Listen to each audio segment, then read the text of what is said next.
Okay, welcome back. So we are here with more Screenwriting Bootcamp, week 5 of the 8-week program that covers both TV and feature writing.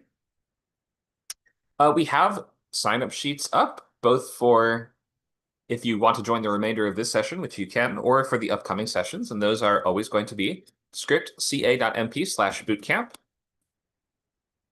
I don't know, that's a glitch on my end why it's blacked out like that, but that will bring you right to the sign-up sheet where all you have to do is put in your name and your email and the name of your project. You'll get instant access to that bootcamp and become one of our bootcampers that are committed to writing your full project by the end of the course. 8 weeks for the screenwriting, 12 weeks for the novels. We're going into week 5 today on screenwriting and going into, I think, week 4 on novels. Maybe 3. I'll have to double check, but right around the same pace. Novels is just a little tiny bit behind. Here's the current schedule. We have screenwriting 12 to 2 on Saturdays. Later today from 3 to 5, we have novels, week 3, I think. In-person classes at Boyle Heights Arts Conservatory are every other Sunday downtown LA. The next one is coming up on the 15th of March. Those are usually from 1 to 5 p.m. So we've done a scene work class. We have table reads coming up that are going to be there. And we're also doing just writer's labs. So kind of like what we do on the server, but in person, you can bring up to 5 pages of outline scripts or other pre-writing materials if you want to get feedback on those or get your questions or topics answered to hopefully help you get that boost to the next stage of your project. You can find that more info on those on our meetup page, which also includes the address and the address of the parking lot, which is just like 2 blocks south. Okay, signups are here. Scriptca.mp/bootcamp, wordca.mp/bootcamp. Sign up if you've not already done that. Should we check our sign-up sheets? Oh no, I forgot I was doing that thing. Yeah, it does work for me. I just pulled it up and I had no issues from the short link. Okay, glad it's working. So I think that's just like a Firefox issue. I still do not know why it does that, but anyway, I'm sure many of our signups are here today, we hope. And if you are here and you've not signed up, hopefully you will. Let's look at the overview. So this week we're looking at transitions, and I want to talk a lot about writing on the page, like screenwriting specific stuff based on a lot of questions, and I guess I would say to some extent misinformation or misunderstandings of commonly applied principles. So today we'll be looking at writing/directing on the page, controlling POV, for which I have samples and an activity.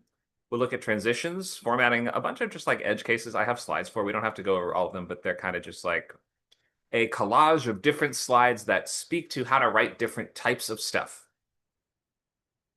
We will also have time for questions in open lab towards the end. Usually the last half hour, I try to leave pretty open for feedback based on your projects. And I'm thinking that if most of you are following the steps of the bootcamp, you're probably going from your first 15 to 20 pages into your second. So you're probably going from like pages 20 to 40 this week, more or less. So if you have questions that are oriented around that section of the script, sort of transitioning from Act 1 to Act 2, then those would be absolutely great. But even if you are not quite that far, or if you're in a different stage, I can take other screenwriting questions as well.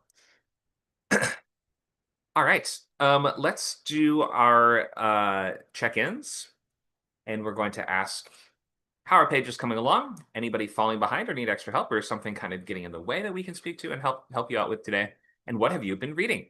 What are your thoughts and analysis on that? Hopefully, if you're writing a feature, you're reading features, professional features every week, minimum 1. And if you're writing a TV pilot, then you're reading pilots, minimum, again, 1 per week. Though they're only 30 to 60 pages, so I'm sure you could fit a few more in if you really tried. Let's start off our check-ins with Aaron.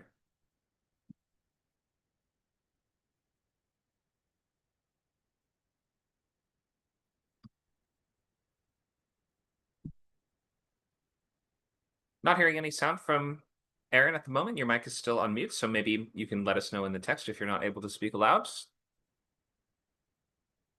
If you've been kidnapped, blink twice. Okay, all good. We'll check in with you later. Thank you, Aaron. Becky, go ahead. Yeah, so I have written the first act of the TV show. And today I managed to meet with my writing partner, and we have agreed on the plot points for the whole series. Not series, the whole pilot. Mhm. Obviously it's just first draft, and then he's going to help with like um putting in the stuff. So we've sort of also decided which bits are what. So I'm kind of responsible for the drama side, the and putting in down the bones of the first script, and then he's going to be responsible for the kind of romance side of it.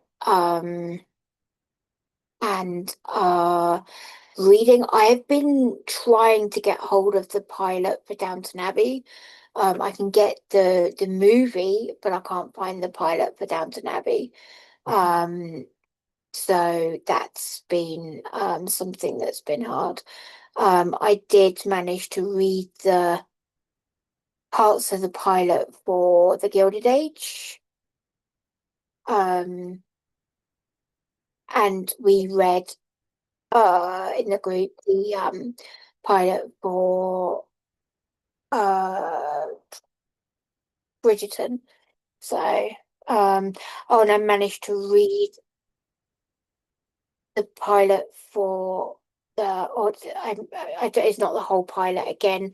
There's bits missing. It's like a few scenes, but for The Crown, it's really hard to get prestige British dramas to get the pilot scripts. Really? I've Okay. noticed.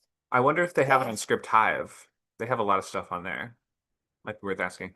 Oh, I might have to have a look on there. Yeah, they've got a big directory. Yeah.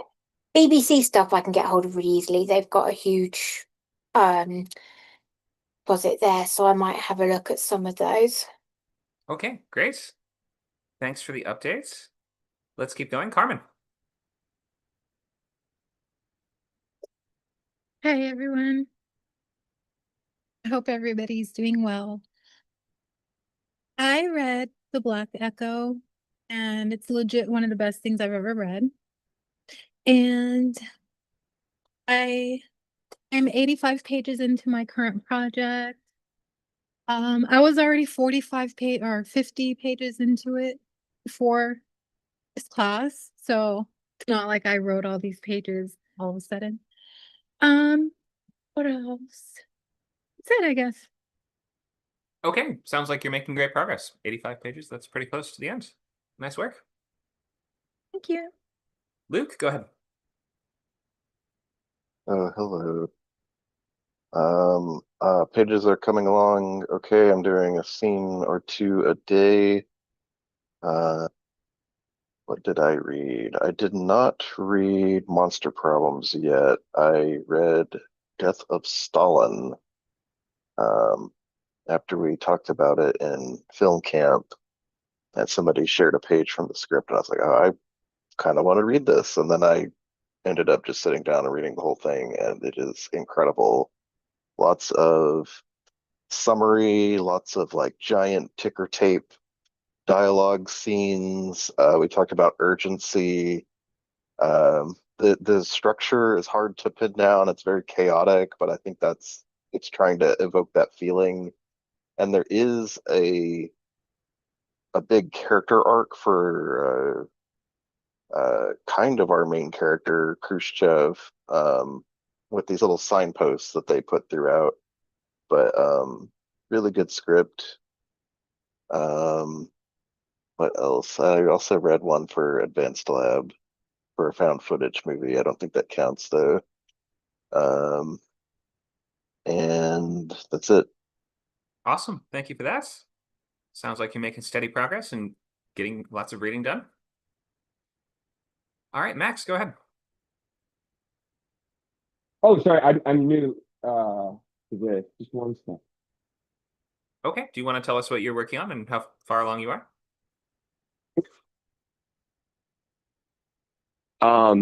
Yeah, so I'm working on that. I had posted that pirate thing yesterday. I've been working on that. I'm about 134 pages into it.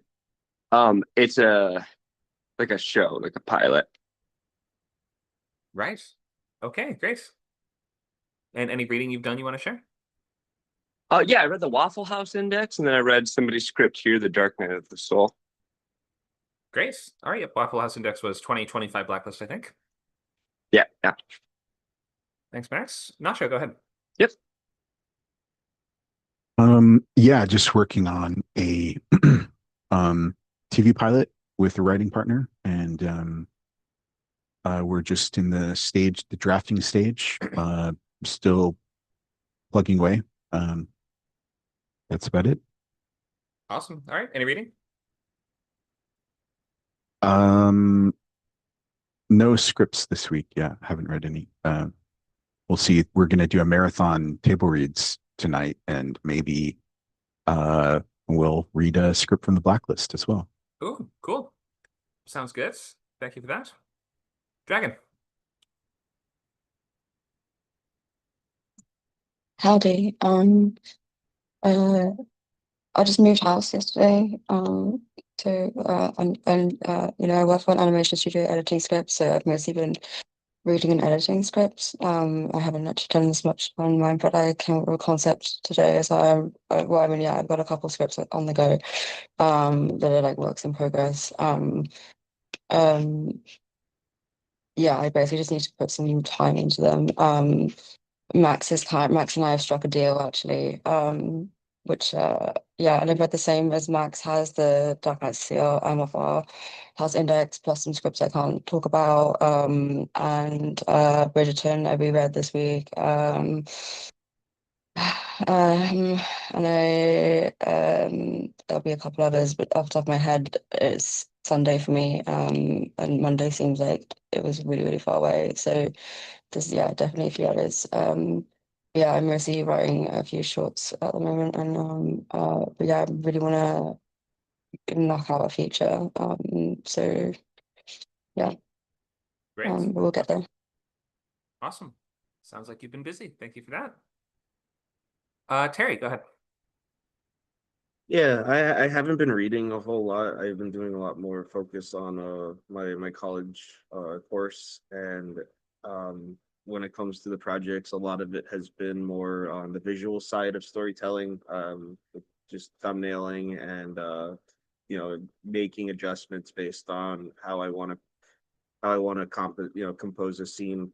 Um, I did plan on starting to outline a new idea, and hopefully as the semester winds down, I can kind of get back to work on that. All right. Awesome. Thank you for that. Kason, go ahead.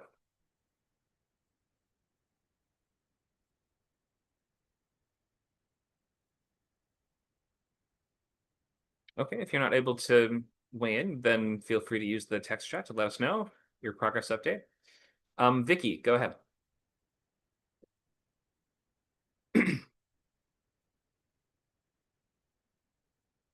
Hi, right now I'm mostly finishing with my writing partner the pilot of a show we're doing.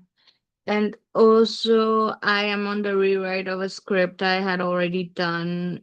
That one's going slower. The other one I have a meeting again on Monday.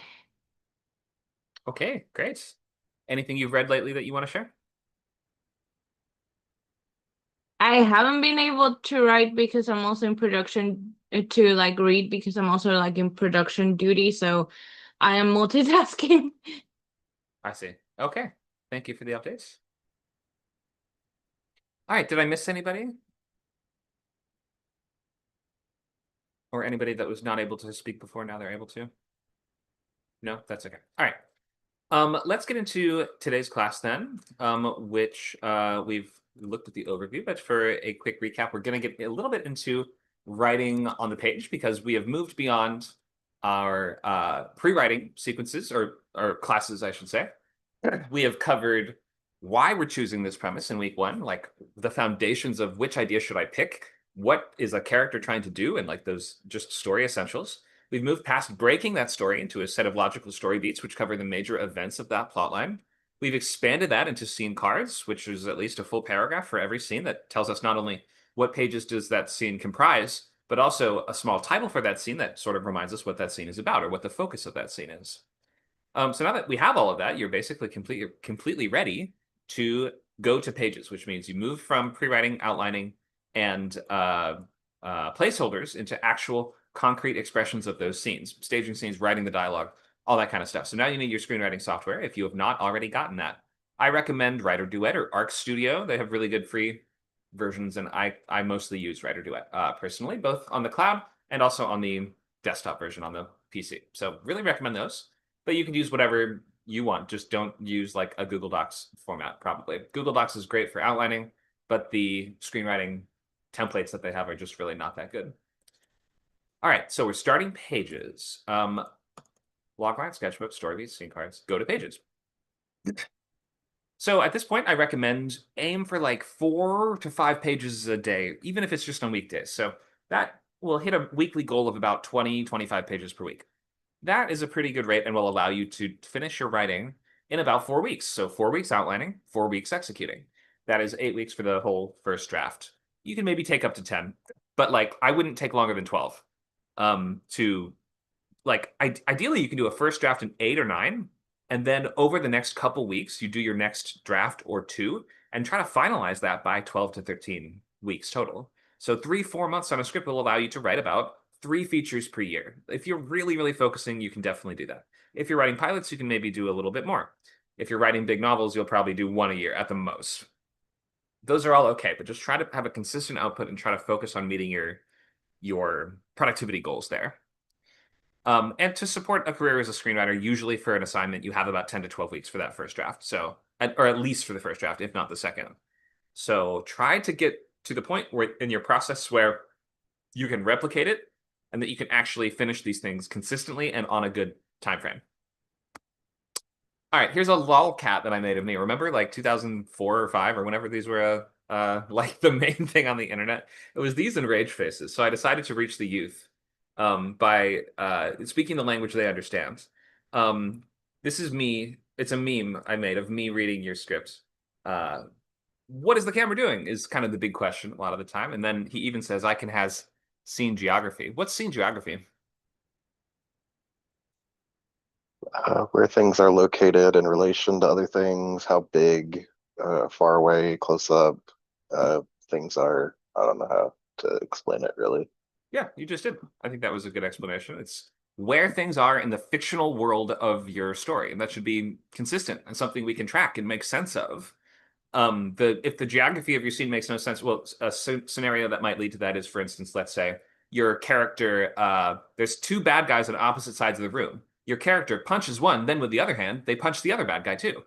Oh, do they have like 15-foot long arms? How the hell did they do that, right? So be thinking of like how not only the physical, tangible, imaginary space of this, but also how are we perceiving it and what does that look like to us, the audience? Like the reader is sort of piecing this together in their mind. They're doing sort of the work of assembling the clues that you give them into a coherent series of images, but you have to tell them what to sort of picture. Like you can't, especially in my in-person classes recently, I would sometimes hear people pushing back against certain notes and saying things like, well, I would just leave that up to the director.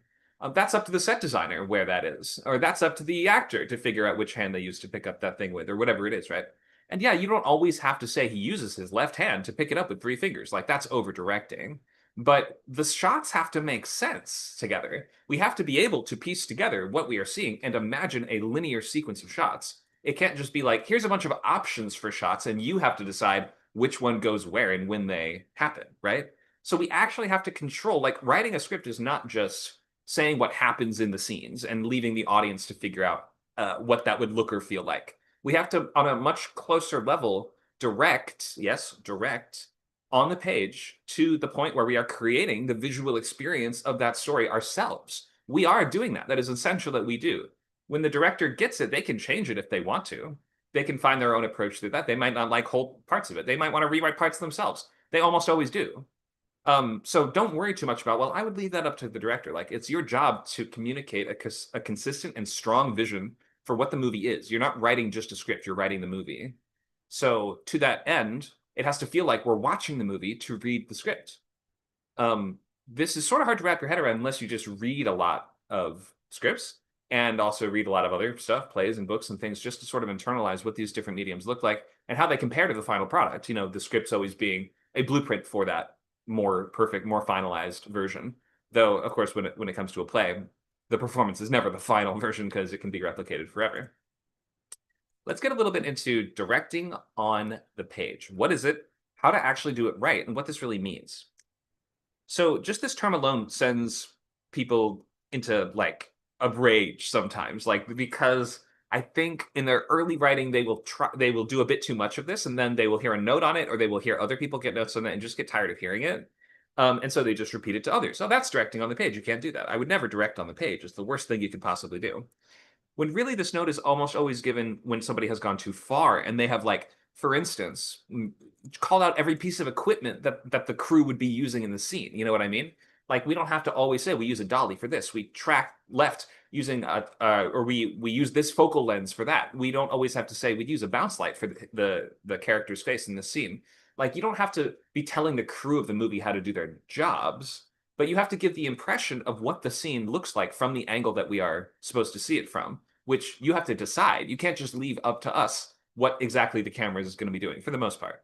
There are certain parts where, like, the director could interpret certain sequences in different ways. That is very true. Or even the cinematographer could interpret a sequence in a different way if the director gives them the leeway to do that. That is possible. But, like, you should have a version of that. Like, someone has to have seen the movie before they make the movie. And for the most part, the writer is the only one that has seen the movie. But you have to do that. You have to actively do that. You have to see the movie yourself before anybody else will be able to see a version of it. So even if their version is different than yours, if you have a consistent vision of the movie first, then they will have something to work with and to go off of, and they will be able to sort of maybe they won't see it everything exactly as you envision on the first time they read it. Like, that would be a lot to ask, but you should have a good sense of what your version of that movie looks like.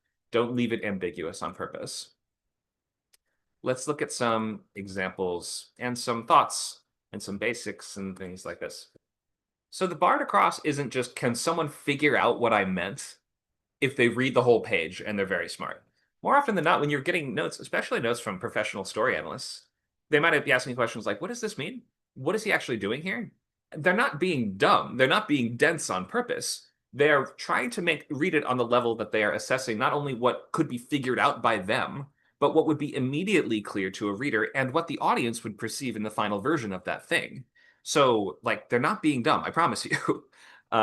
The questions on clarity might seem obvious to you at first because maybe you have seen a version of that scene already.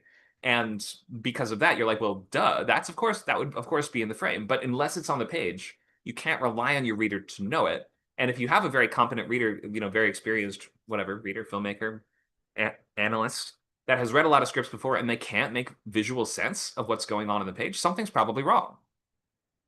You'll be able to find a way to fix that with proper notes and adjustment and drafting, and that's what that is all for.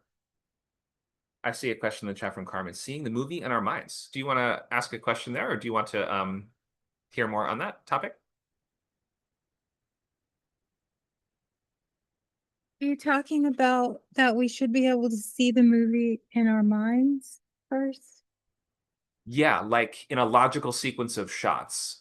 Like, you should sort of be able to imagine what those would look like, where the camera is, what's close up to the frame, what's the focus on, cinematography ideas like that.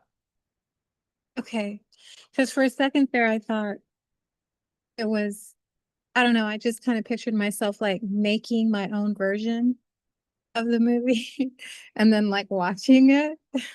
Well, you're kind of meant to be doing that, I would say. Because you may not have that really clear picture until you write the scene, but then you rewrite the scene and it starts to clarify more. And then you write it again and it starts to clarify even more. And then eventually you can start to string together your sequences such that you won't be literally storyboarding it, but you will have a sort of mental storyboard of what that would look like. Okay, one of the ways that I've been focusing more on what we're talking about is working on the scene headings and being really accurate with the scene headings. Does that make any sense? Sure. Yeah. Slug lines are a huge part of orienting the audience and letting us know where we are before you sort of zero in on what the camera is focusing on. So yeah, that's a great step. Thank you. Sure. Thanks for the question. Anybody else want to ask about that idea of seeing the movie in your mind? Does that make sense to everyone?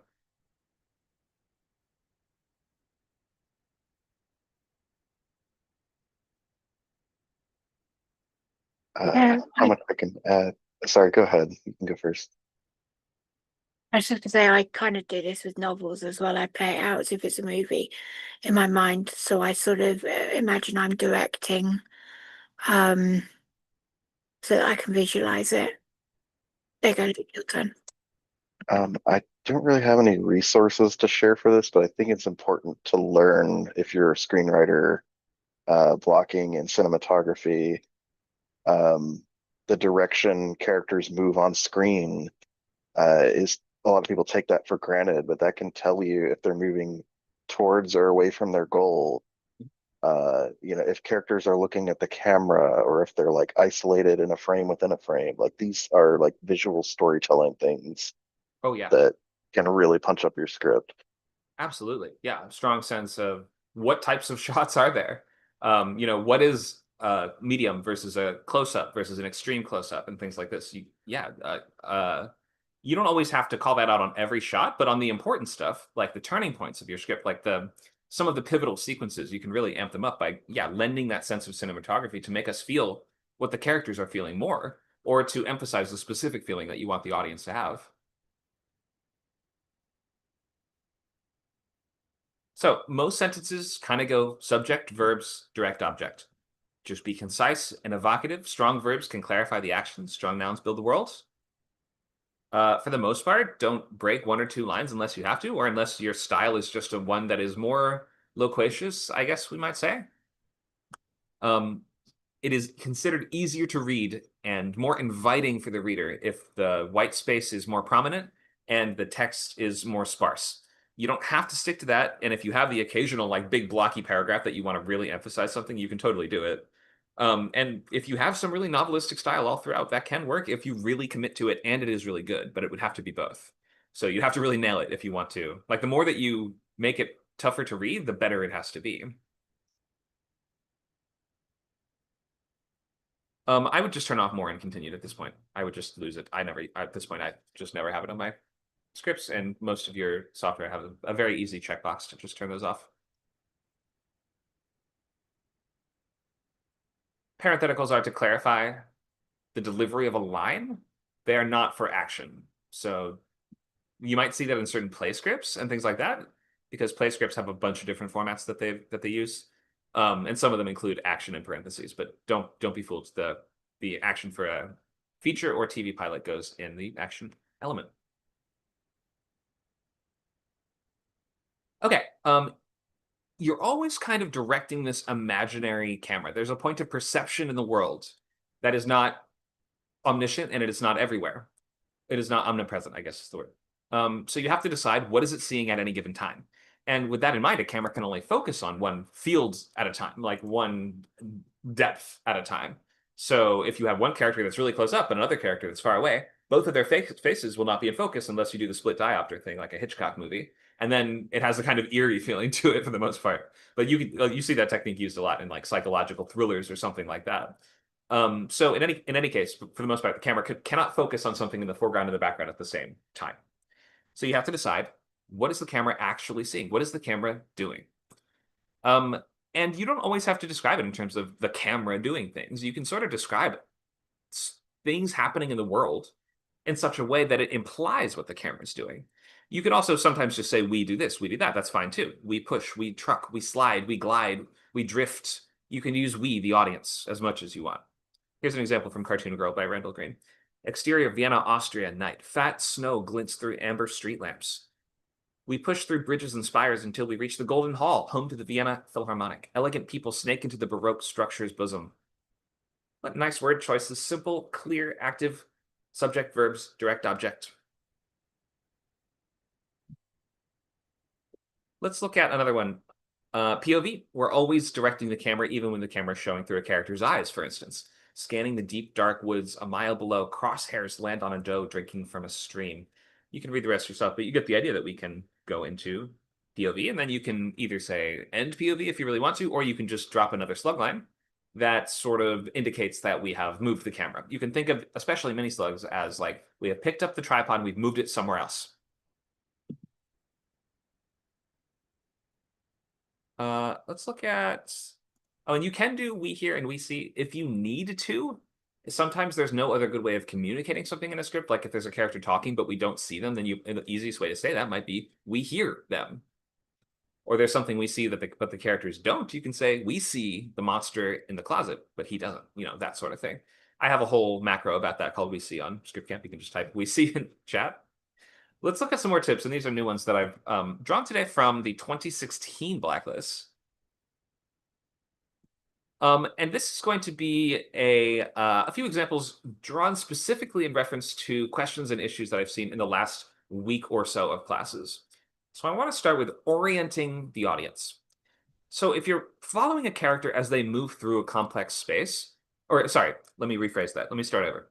A complex space is difficult to introduce to an audience, especially if we don't know what we're looking at or what is important.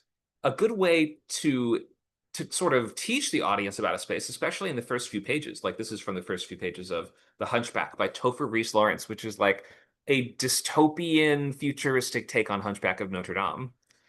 And this is like the first few pages that bring us up to speed on like dystopian Paris, basically. And it's helpful to follow a specific character through that space, rather than just kind of like telling us a bunch of stuff that's there and leaving us to sort out, well, how would that actually visually be presented and where is everything in relation to everything else? Following a character on their journey through that space can make for a nice way to both orient and to see their reactions to things and to kind of understand how to feel about them and to get a sense of what's normal and what's not. What do they react to? What do they panic at? What is the norm? What is their routine? Questions like this. So following an actor, or sorry, not an actor, a character through an unfamiliar space can be a really good way to help the audience understand what we're looking at and what's important. Let's look at this example here. Clopen Tremblay, 40, sits in the dark, fully clothed, pack on his shoulders, prepared for an excursion. A hint of the day's first sunlight reveals his face. His left eye milky white, half blind, a large scar on his eyelid. With an unkempt beard and expression betraying hidden melancholy, a well-worn soul is sketched into his appearance. One final self-motivating breath, and Clopen's out the door. The damp streets of Paris, Clopen moves with purpose, studying the early rising Parisians milling about. It's drizzling and depressing, and their faces unapologetically reflect that.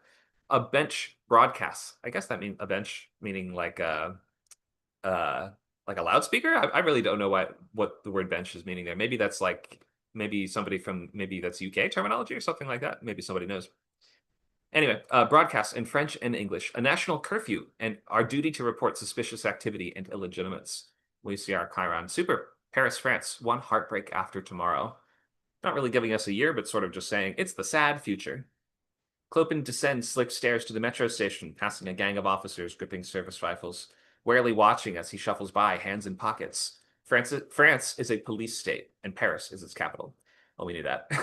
Metro station. Eluding the heavy military presence, Clopen stealthily breaks into a locked service door, darts down more stairs, and comes upon a concealed track for the high-speed industrial line. He approaches a stern conductor, slipping him an envelope of unusual drab currency, and slinks on board the train. Okay, we're following a subject through all of these spaces, a person that is experiencing and seeing these things, and we can see how they react to stuff. We can see him eluding the guards. We can see him avoiding the cops. We can see him slinking and sneaking and concealing his actions. We see him bribing guards as he moves from space to space. It's not like you can imagine this could easily have been just a series of shots that describe what is in these places. But unless we follow a character, it's very difficult to kind of understand where things are in relation to each other. Does this make sense to everybody, how you can follow a character to orient the audience? Makes sense. Any questions on that? It's not a question, but just I think that a bench broadcast is like futuristic concept that there's, in addition to surveillance everywhere, there's like audio kind of devices built into Yeah, maybe that is it. public kind of it's just kind of thinking of what we looked at yesterday when Luke showed the clip from a different film, and there was like speakers in the trees, kind of vibe, just more futuristic. It could be that. Yeah, I hadn't really thought of that, but yeah, that's a good point. Maybe in this world they have loudspeakers on everything. They're built into the public furniture. Could easily see that. Let's look at some more. Controlling POV. This is the first few pages of Adrift by Tammy Ashcraft and Susie McGearhart. And this one kind of merges the audience's perception and experience with the characters. This one sort of tells us what the focus of the camera is doing in some parts so as to suggest what is going on in the character's mind. Does somebody want to volunteer to read this one?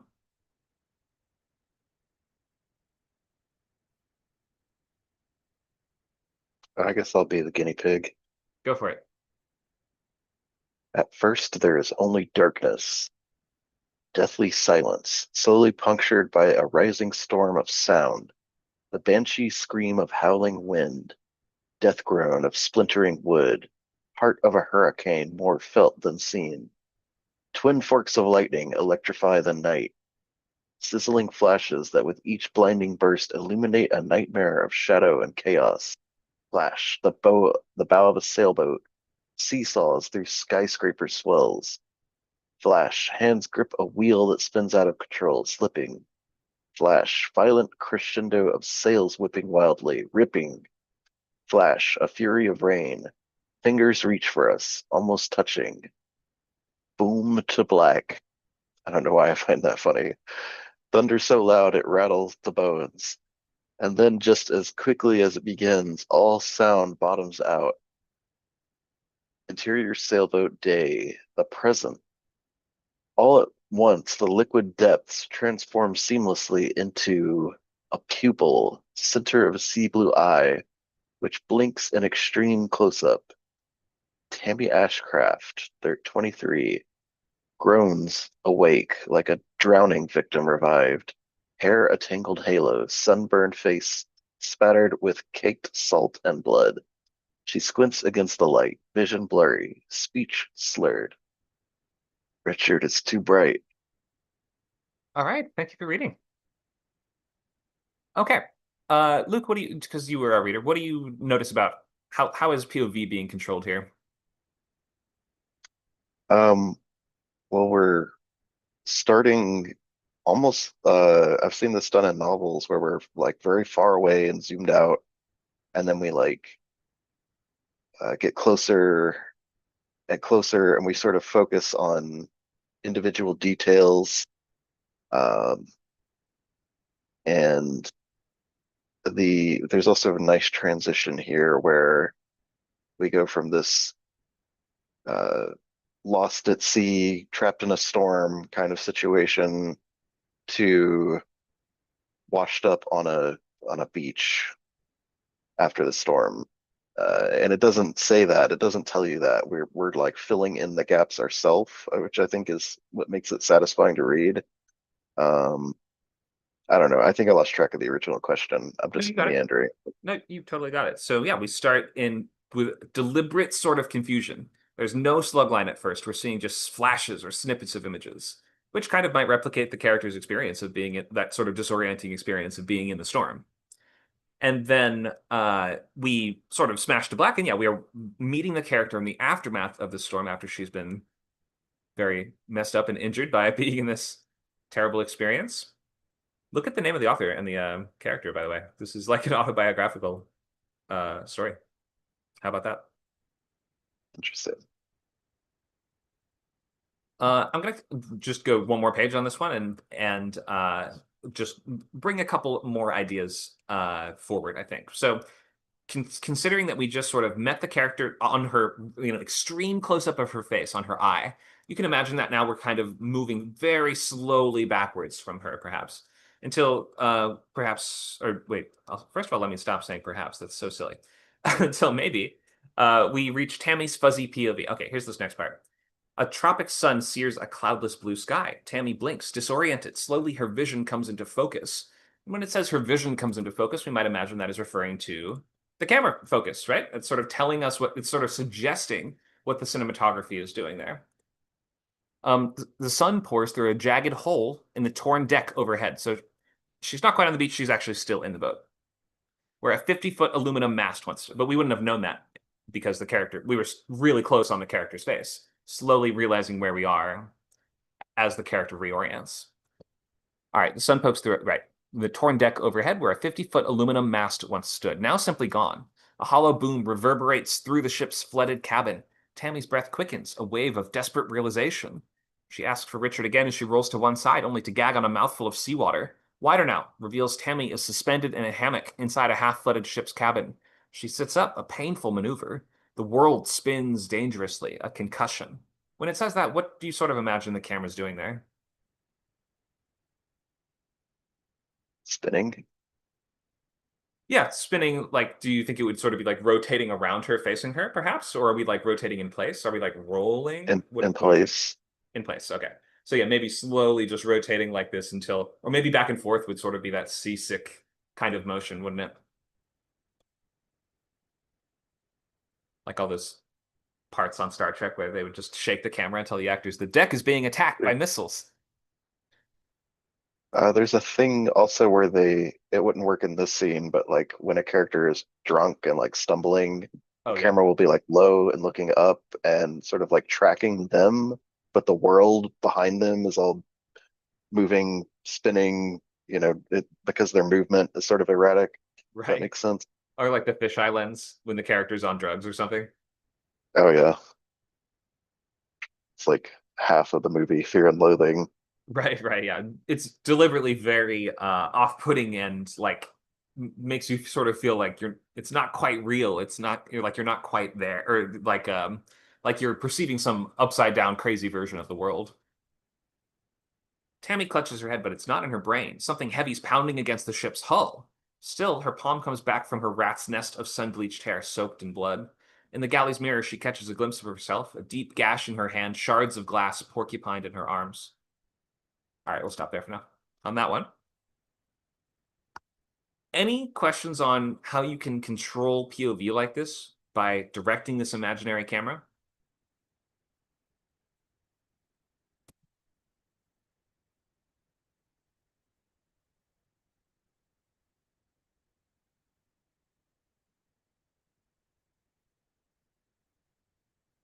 X is typing. Is it okay to just unmute and ask a question? Sorry, I didn't know. Yeah, go ahead. Well, I guess everybody on Reddit says no. I get chastised sometimes for directing on the page, so I guess I would like to know specifically when it's an appropriate context to say POV or to implement like a shot direction, or when is this appropriate?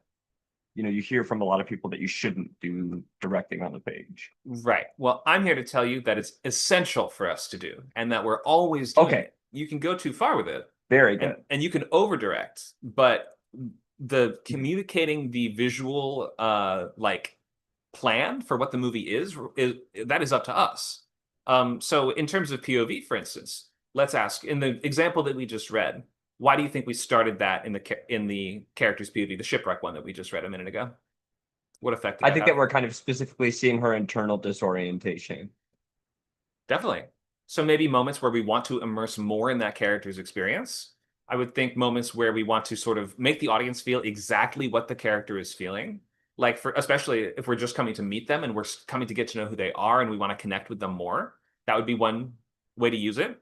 You could use POV for other reasons too. You could use it to build tension. Think of like those shots where the killer's searching the room for the hero who's hiding under the bed. And we know where the hero is, but we're watching the killer search in the closet and search all these different places. So you could, sort of immerse us in the antagonist's experience in that scene in order to deliberately build tension. There are all kinds of moments where you might want to bring us in more and make us sort of like directly connect with that character. Usually it comes down to they're going through a specific emotional experience that is very intense, and that would be best felt through their eyes. Falling in love, that's another one. Have you ever seen like that sort of slow motion shot? Somebody walks through the door for the first time, the wind blows their hair back, and we swell the music as we sort of see through our character's eyes, and we sort of like replicate that experience of falling in love with that character. That's another moment that you might want to really bring us in and make us feel like we're going through the exact same thing the character is. Yes. Can you give me an example of when it would be inappropriate, or sometimes that you've seen it where it's like, this does not work and it's kind of like annoying or distracting?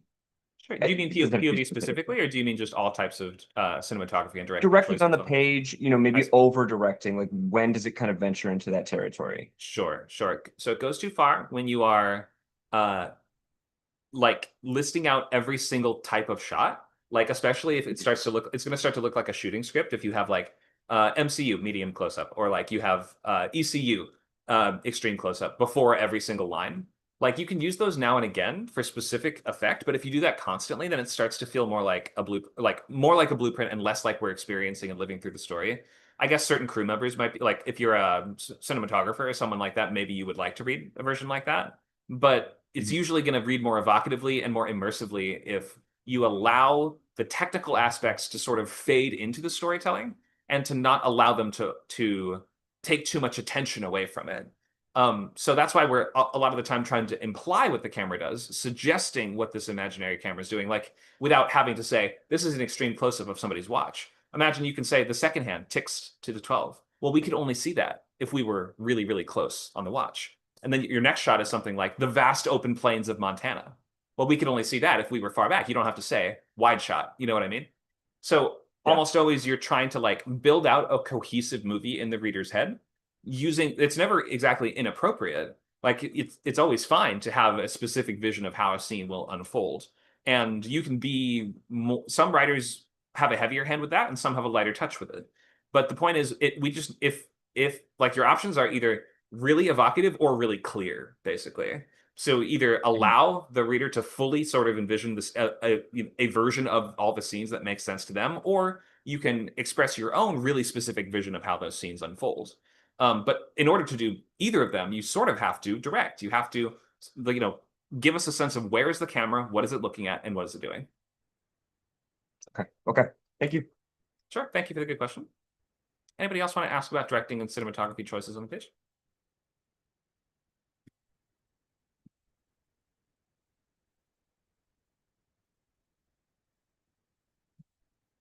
I guess I'll ask this because I've seen it a lot. It's not really something for me, but I guess like when you want to go from like wide shots to close shots, or like essentially when the action lines kind of express that, even if it's unintentional, like what would be your kind of advice on kind of, I guess, like writing action lines so that you either to either control the shot, but like would you recommend like starting wide, going close, or close to wide, um uh, and like when you see it in another script and it's clear that like the writer hasn't kind of clocked that that's what they're doing unintentionally, that they're kind of like going like really close and really wide, kind of repetitively, and then also if that is the case, like is that still like workable? It just sounds like a lot more effort in a filming side of things. Yeah, I think my next activity speaks directly to that question of how can we assess when there's an issue, like too much stuff in one shot, or the shot doesn't make sense, or things, how to kind of figure that out. And the easiest, I'll just give you like a preview of the answer. It's almost always space out into separate lines. A separate line always can imply a new shot, but if it's in the same block of text, then we're sort of imagining, for the most part, that that's one shot, unless you're sort of telling us that we're like moving through a marketplace or something like that. And these are like examples of things that we glimpse as we move through. But like, and that's just one way you can do that. Let's do this activity and we'll see if this answers the question. Okay. Great, thank you. What's the issue in the second block of texture? I just wrote these today as an example. This is not from something. Let's assess what's the problem. All right, a storm brews over the distant ridgeline of the Rocky Mountains. That sounds like a pretty wide shot to me to begin with. Let's keep reading. After a long moment, a lone motorcycle cuts across the landscape, barely discernible at this distance. The rider is 26-year-old runway model Francine, a small tattoo of a spider on her cheek. Okay, what's the problem? I can see loads of problems with it. Go ahead. So, firstly, Yeah, you're right. We're in a wide shot. After a long moment, how long is a long moment? A lone motorcycle cuts across the landscape, barely discernible at this different distance. The rider is 26-year-old one-way model. We're still on the same like line, implying it's the same shot, but you've just said that we can barely see the motorcycle, so how would we know who the rider is? Yep. You can't see someone's face close up. How do you know what they look like? And then what about this part, the tattoo? Again, yeah, Great. you wouldn't be able to see Helmet, it. ideally, hopefully, safety. Well, yeah, as well. yeah, but yeah. But hopefully, if they're not wearing a helmet and they're being a badass, then they need to be on separate lines to almost imply that there's different shots. Yeah, great. All right, let's be clear. We're missing a sense of connection and transition between the shot flow here. So let's space it out to begin with. So immediately add that. And then let's think about how do we move closer? Are we sort of like, what does it actually look like on screen? Do we cut closer? Or are we like a drone? Imagine it's a drone shot as we zoom up and kind of catch up to her. Or is she heading right for us? And then we slowly meet her and then attach to the motorcycle or something like that. There's a million things that you can do, right? So in just like the simplest form, closer, something like that, right? Like, or we drift closer. You can just include that sort of sense of visual transition to tell us how do we actually get from the wide to the close up. Um, Go ahead. I was gonna say, because it's also like, but it's like what side of the cheek is a tattoo spider on? Let's say, in theory, let's say this person is a rogue person and isn't wearing a helmet, even though they're doing a cross country drive on a motorcycle. The idea that the motorcycle crosses across the landscape, it's going to be side on. So if it's on the left side of the cheek, usually you'd have someone crossing a landscape from left to right, regardless of what side the thing is, because it implies a trajectory of moving forward. So we wouldn't see the left cheek on that shot unless the camera zoomed in and panned, or she stopped driving and we had like a helmet taking off moment if she is wearing a helmet. Yeah. Thank you for that. All right. I'm glad you guys got the point here that the shots need to make sense. It could be that nothing's written wrong necessarily. Like all these sentences add up. It's just that there isn't a sense of logical camera movement behind it. And that's so much of what we have to do here is assess and create that. Also, you're kind of, Go ahead. sorry, I was gonna say it kind of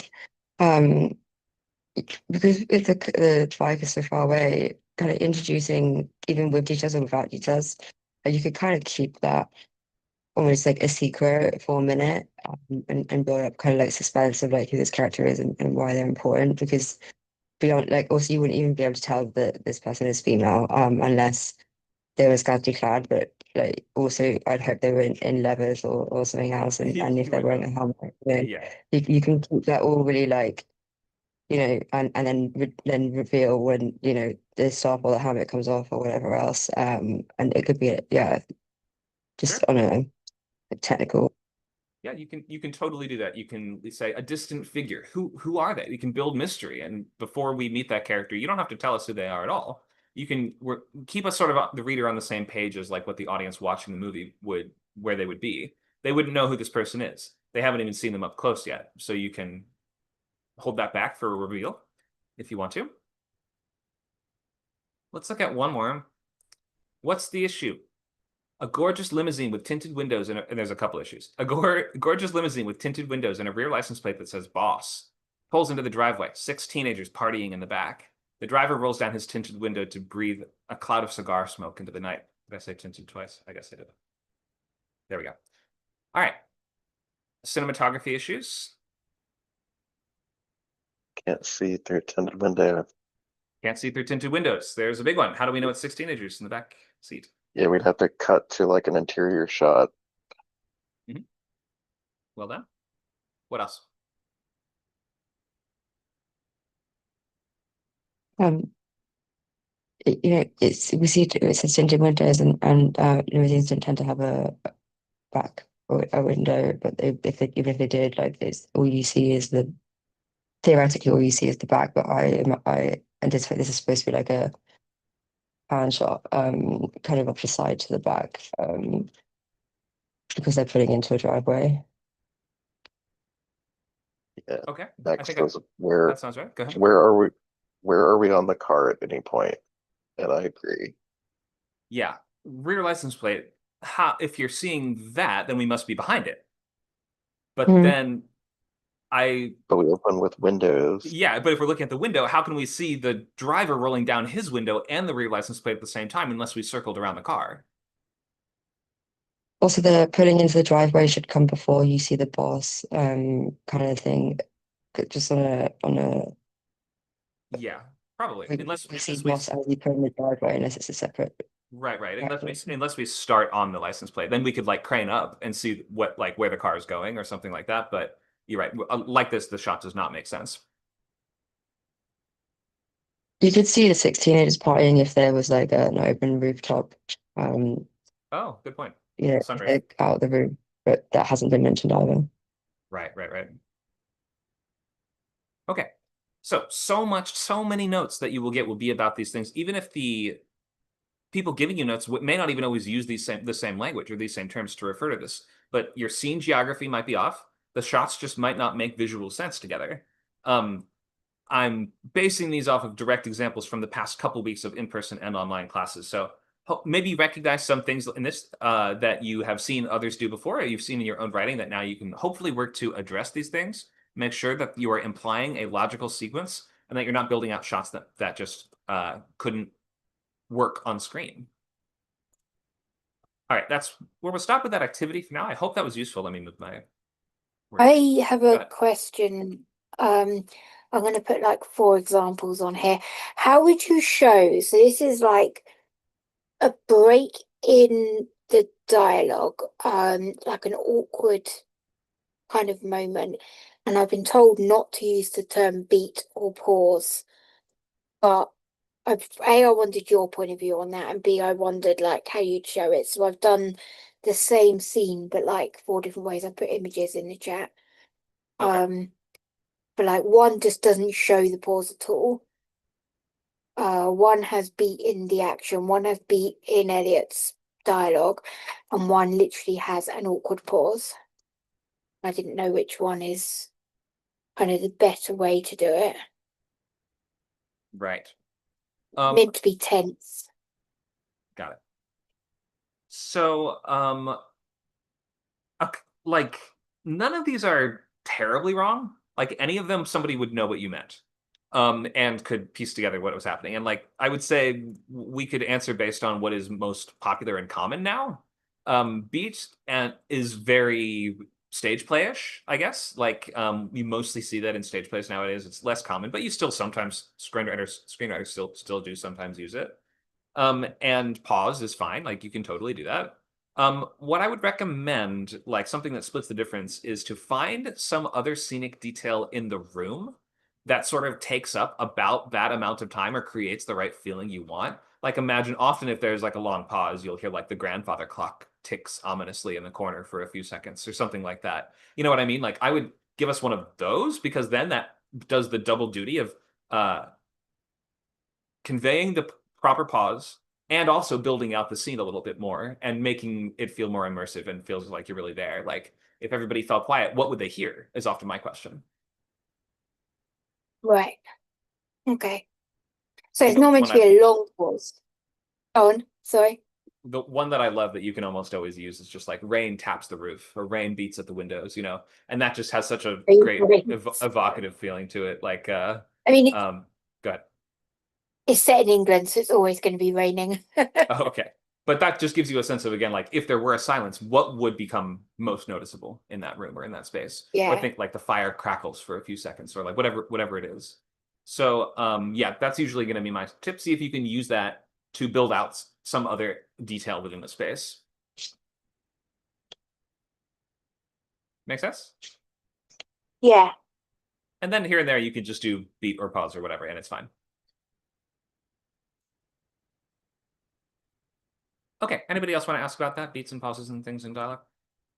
I kind of follow up. I do agree, like not having a beat is kind of better. And I did put something in the comments earlier around parentheses. Just that actors often black out parentheses, not all of them, but like it is a common occurrence. So by putting the Duke finally smiles, or to rephrase it to not use an adverb, the Duke smiles at last. You know, you have the action line, which then directs the actor's delivery. And if that was in parentheses, smiling, it might not be communicated, whereas by putting it in the action line, it definitely will be as well. So it's actually quite a like a good technique that you've put there. But yeah, any pathetic fallacy that you use as well, or anything that builds up the scene in an action line, if you're going to put a beat, you can just put one line or something that adds to the script as opposed to just creating more negative space. Thank you for that. And yeah, there are certain actors that might interpret the lines their own way. They might ignore the parentheticals if you give it to them, in the same sense that there's directors that might ignore the shot composition that you had in mind. We can't really control for that, so I would say do your best. Don't try not to tell the actors how to act, but you're sort of like speaking to the tactics that the characters are using a little bit more, or speaking to like the motivations of the characters. So rather than saying like, this is a bad example, but rather than saying she says this while smiling, you could say like, she says this to comfort somebody, right? So that's just an example of how you don't have to tell them exactly what muscles to move, but sort of speak to more like why their character's doing it or in what specific manner.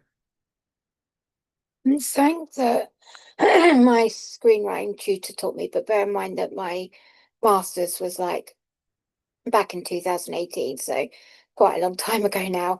But she was saying that like you got to remember that when you're writing your first script, you're writing for an audience, and that audience is the producer. So she said, don't worry as much about whether you're going to offend actors or anything, because at this stage, you want the producer to see like the movie or the TV show in their head as they read it, because you then always do a rewrite like a shooting script anyway. Is that something that is standard, or is that just British, or is that old, or like what she actually she works for BBC, so I don't know whether she's specific about like BBC, or I just wondered your view on that. Shooting script is standard here as well. It's not substantially crazy different from the original script. The biggest difference is just that it'll include scene numbers and it'll also include omitted scenes sometimes. So if it's a if if they have made edits to a shooting script, then the next draft of it won't have those scenes taken out. It might include asterisks that it'll say like scene removed or something like that. I'm not 100% sure why that is, or I don't do enough shooting script stuff to tell you exactly why. But yeah, that is the case, that there will be like the version that you have on your computer that you're sending to people for the first time is not really going to be the final version of that script. Yeah, I think she was more sort of saying that because there seemed to used to be this view of don't do unfilmables, and she was arguing, like for example, when we read the Bridgerton script, there was a lot of unfilmables in there. The script had character, as in it like had the script itself had a personality. The writer who wrote the script had a voice even within the action lines. Mhm. And that's what she was trying to get us to do. She was trying to get us away from thinking of it as a working document, which is what we'd all been taught. Because when we did the masters, we all already knew how to do scripts. Now it was like industry level, how do you get them sold? And she was trying to like get us to step away from that and say, that it's not going to be prosaic like a novel, but it still has to have character and personality. Like you still have a reader, even if that reader is a producer. So I just wondered kind of like what your view was on that, and the whole having things that technically you can't film but gives a bit of the character to script or whatever. Yeah, totally. And especially if it's one of your, like you're just learning writing, like your job is to finish stuff and to have fun with it and to get excited about your projects. And so that means, yeah, don't worry way too much about any of these things. Like if any class or podcast or whatever it is that you're listening to or doing is slowing you down and making you not finish stuff consistently, then your main job is to find a way to do that. And then once you've got a couple of scripts under your belt and you're trying to make a name for yourself, your job is to sort of stand out and catch attention. And that might mean doing crazy stuff on the page sometimes. So yeah, the goal is not necessarily create the most producible possible document on the first go, but to showcase what you can do and to make something readable and compelling on the page. That's hard and rare enough. Thank you. Thank you. But that's definitely not my first go, but yeah. It's like, Oh yeah, not referring to you, just in general. yeah. Because this is something that we want to sell. Like, we're at the point where I'm now writing this with the intention of selling it. So any help and pointers you've got are great. In terms of, sorry, pointers for what? Well, like making this, obviously I'm early stages, I've only just been writing, but making this be something that producers will want to read. Oh, right. Yes. I think all of the, crafts always speaks for itself. And a strong command and confidence on the page will take you really far. Having a great voice is important, but clarity always comes first. Yeah. Same with children's novels then. Okay, perfect. Thank you. Thank you. Glad to answer more questions on that. That's sort of like the topic of, or like the broader topic of the whole class today. And it maybe makes a good transition to our golden rule. Go ahead. Okay, tell me if I'm on the right track. Because I was listening to you guys and I remembered when I said on one of my scripts, I said, we stay here on the empty road or something like that, and we think something's gonna happen, but it doesn't. And then I go to the next scene. So that's really wordy, right? So now as I'm, growing as a writer and I'm getting better, I would just start a new line and say the empty road or something like that. And I think that that would convey the same kind of thing. And really, it was just to show the emptiness of the character that was there a moment before. Okay. Not the character, but condition, the internal condition of the character. The emptiness. What do you think? Does that work? It can. Like Like, that? you're talking about using fragments, like sentence fragments to establish a space. Yeah, you can do it. Some writers use more fragments. Some writers more write incomplete novelistic sentences. Either one can be fine. It's just whatever fits your voice more, whatever comes more naturally to you. And then also there's the issue of, okay, so would it have to do with whether you choose one or the other? Does that decision, is it based on, because I'm always worried about not having enough space, right? As it is right now, my current project is going over 100 pages, I'm estimating, because I don't want to have to wrap things up too quickly because it's going to make it feel very generic, I think, the ending, and there's a lot of loose ends that I need to address.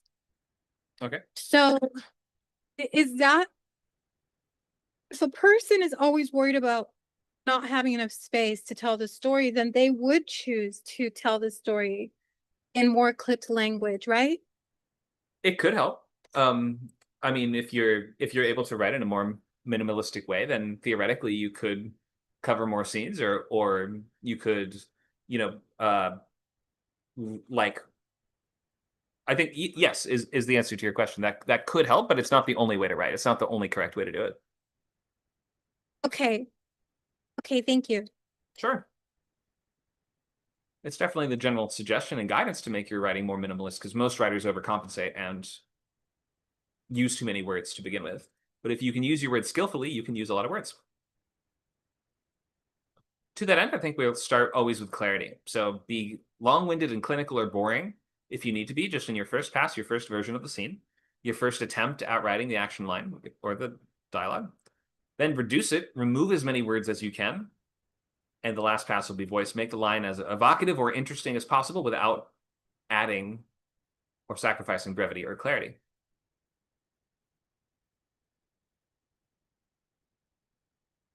Any questions on that?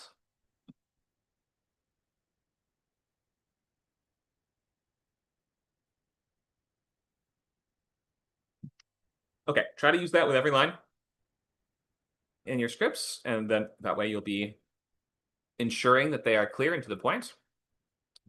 Transitions are also something we can touch on today. Always thinking of, the last thing that we see in a scene or the last thing that we come to focus on, and then how that connects to the next thing that we cut to. Or how do we get to the next moment? If we're not cutting to it, do we fade to it?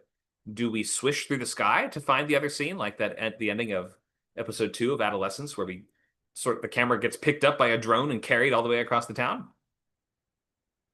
So you can be thinking of moving from scene to scene, not with the scene transition element necessarily. You don't typically even really need to use that. That would be the right justified all caps element that says cut to or fade to or dissolve to, whatever it is. But thinking more of how to use the action lines to connect the scenes, thinking of what is the last image that we see and how does it connect to the next one.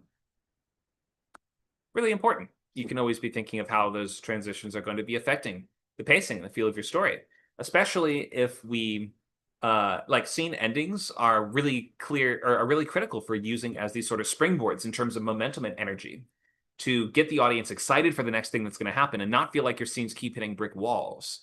You want the scenes to typically feel like we landed somewhere interesting and now we've bounced off that springboard into something else. We may have failed at a goal or succeeded at our previous goal, but now we have been oriented towards a new goal with a lot of direction, urgency, or interest somehow. Maybe a cliffhanger of some kind. Maybe the thought that things are about to get worse.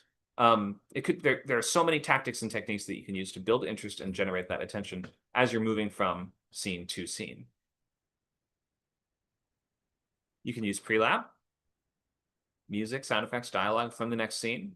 That could be dialogue that maybe seems to comment on or speak to the first scene in some way that might have some new context in the next scene is, or you can think of how you might ask a question that then we cut to something that seems to answer that question. Anybody know where Bob is? Bob's on the beach, drinking pina coladas. I have a question about pre-lab. Go ahead. So let's say you're ending the scene, you do a pre-lap, but the character speaking is off screen for a little while until we actually meet them in the scene a few lines down. Do you switch immediately to off screen when you're in the new slug line, or do you just keep doing pre-lap until we actually meet the character again? OS for off screen indicates that they are in the physical space, except they're just not on the camera. Whereas pre-lap indicates that they are speaking from a position in the future from a scene that we have not joined yet. We have not cut to that scene yet. Okay, so switch to OS. I think so. Yeah, I hope I got that right. Did I answer your question? Just with that? Yeah, in a roundabout way, yeah. Gotcha. Okay. And then you might, in certain scripts, you might see OC, O.C. That is outdated. We do not, that stood for off camera. We don't use that anymore. So don't do OC. Don't call it that, as they say on Arrested Development. Okay, different types of transitions. Match cuts. This is a good one. We just saw one of these a little while ago. Match cutting from the blue of the ocean to the blue of someone's eye. What are some other match cuts we could do? And what is the effect that that has?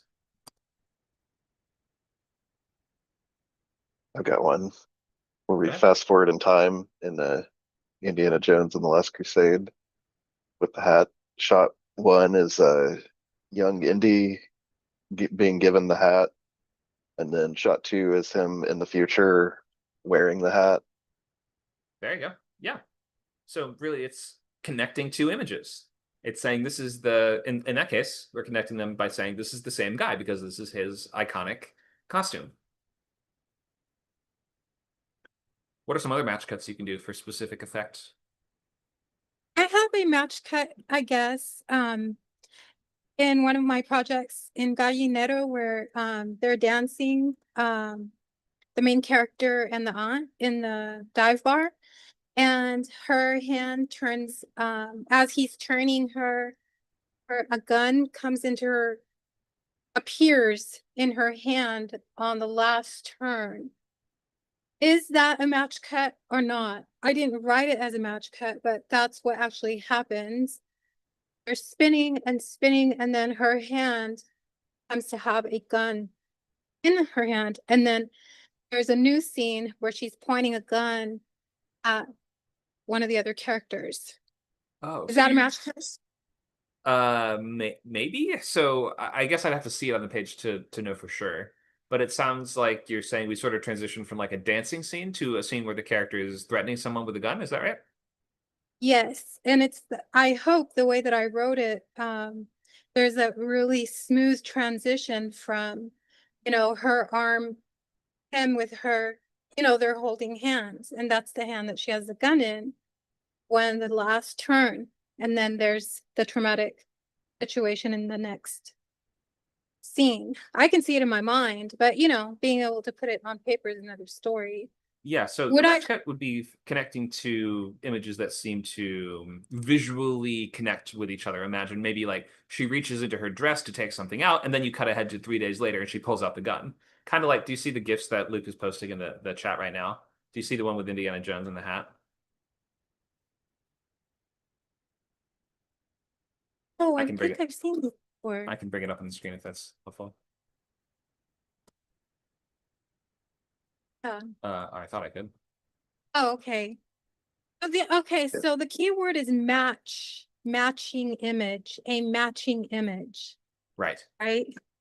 So her hand is not going to turn into a gun, but if she had something else in her hand, maybe, Yeah, that then would that work. okay. You'll have to just find something that actually directly does match, though. If it's just sort of, if it's just cutting from your character dancing to your character holding a gun, and there's not actually something directly matching, then it is not a match cut. Max posted the famous one. I think it's literally a match cut. Like there's a match being blown out, and then we see the sunset. I think it's from Lawrence of Arabia. I might be wrong. Yeah, I think so. Just before. But you can also use it for humor. There was a script I read. I don't remember what it was, but like the character is about to have sex, and he's like undressing, and then we cut to like a cucumber being shoved into a blender in the next shot. There you go. Sort of like complete tone shift, completely jarring and funny in some way. Yep, lots of great ways you can connect the images visually or the ideas visually. So I've seen it done in movies that are kind of like present to the past. So in Saving Private Ryan, it begins with the older guy looking out at the graves, and then you get, it's not really a match cut, it's more the fade, but he becomes the younger guy himself, he's him in like, and then the story starts. Yeah, connecting characters over time or different dimensions or different versions of the same character. Some kind of match cut can be a really useful way of showing that's the same person. My all-time favorite cold open currently, Fargo season 2, episode 7, has a lot of these. There's a shovel striking dirt that matches to a spoon going into sugar, and then the spoon like mixes into the coffee, and you see this like swirl in the coffee, and then that matches to a toilet bowl, and then you see someone's face getting shoved under the water. Just really great, like different characters doing different things, but it's like it's showing that it's all connected. It's like a web. Yeah, Noah Hawley does a great version of these. Park Chan-wook also in his movies loves a match cut. What are some other types of transitions? How about the fade or the dissolve? What's the difference between a fade and a cut?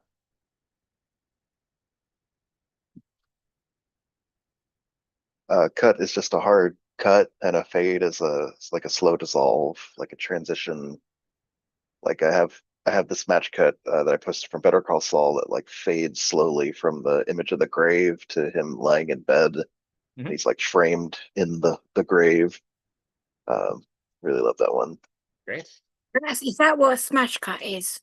No, a smash cut is the opposite of a dissolve. A smash cut is a really rapid jarring transition. It might even be like in the middle of someone talking or something like that. So that's what I've got. I got in mind because it goes from the stinger opening of like the war and the guy whose son is going to come to school. That guy dies saving our main character's life, and he's like screaming for someone to come and help.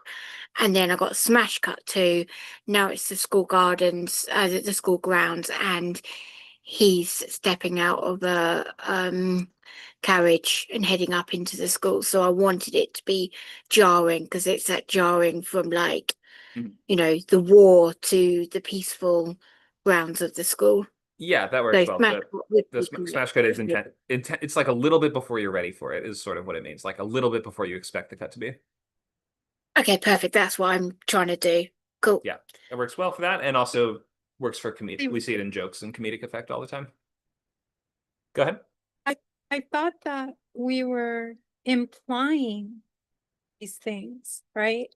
As opposed to, you know, like for example, for me, a smash cut could be, you know, somebody very angrily shutting a trunk, let's say, to block somebody in a trunk or something, right?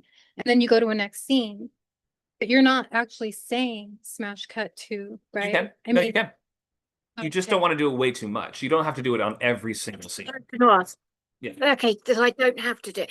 That's what I was gonna ask. I've done it like I think twice in this whole screenplay.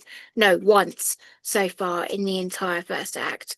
I have no other transitions. So that's okay then. Yeah, that's fine. Like you can do it here and there. Like you can always and also when it comes to like saying what we do, what the camera does, we drift up to the second story. We stay in the room as everybody leaves it. You can do that. Just don't do it constantly all the time for no reason. Do it for specific effects. There's an actual like in the screenplay in every screenplay software I've ever used, there's a transition option. Yeah. You So don't really that's need why I'm like, I wouldn't really use it. The transition element is going to be right justified. And it's just kind of outdated, I guess, a little bit. You don't see it as much anymore. I just would leave it in action lines. I wouldn't use the transition element. oh really? Because okay. Up to you. I saw well, no, it was only the script that I saw used it. I forget which script it was. It was a BBC script. Might have been Peaky Blinders. So Maybe and it might also be more common in UK format. I'm not quite sure, but the point is mostly people are used to reading it in action lines nowadays. So even if you did write it, all your transition in action is fine.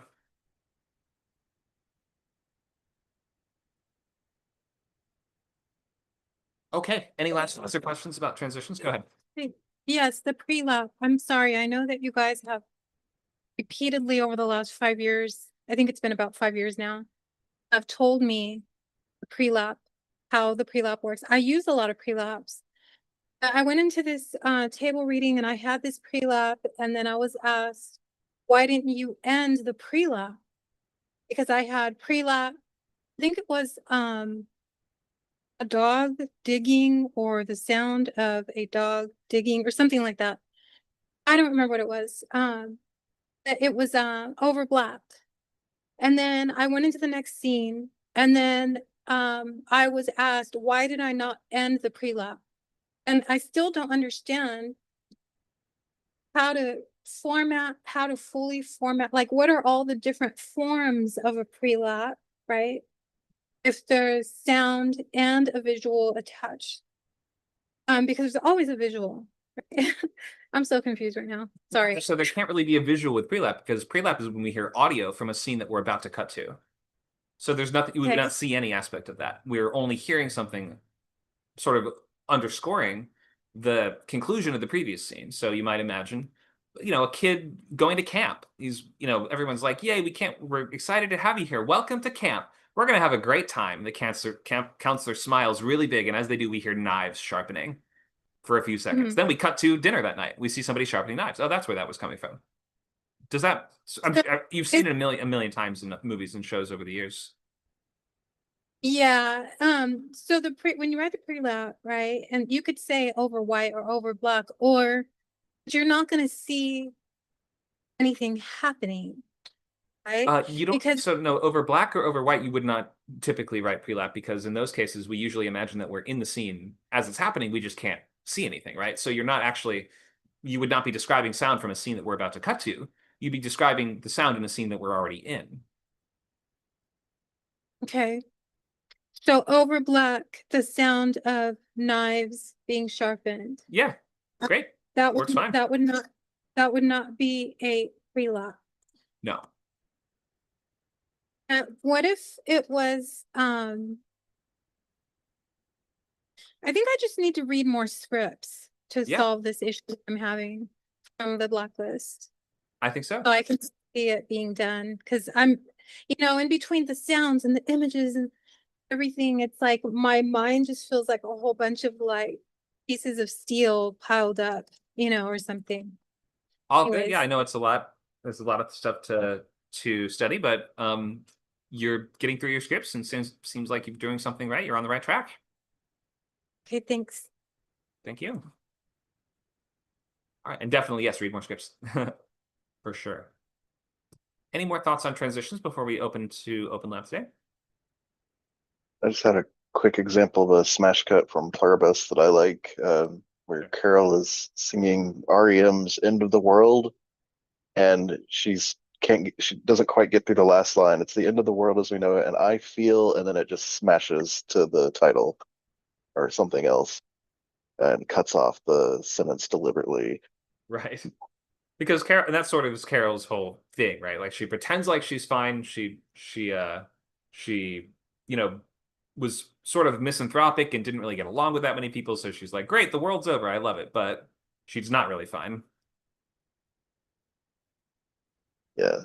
It's also a classic sort of comedy gag where it's like, gee, it sure is a great day. I'm glad this thing will never happen. Cut to this thing happening. Yeah, the Always Sunny in Philadelphia cold open kind of idea. Yeah. Thank you for that. Anyone else thoughts on or questions on transitions or just what we talked about today in terms of cinematography and directing choices on the page?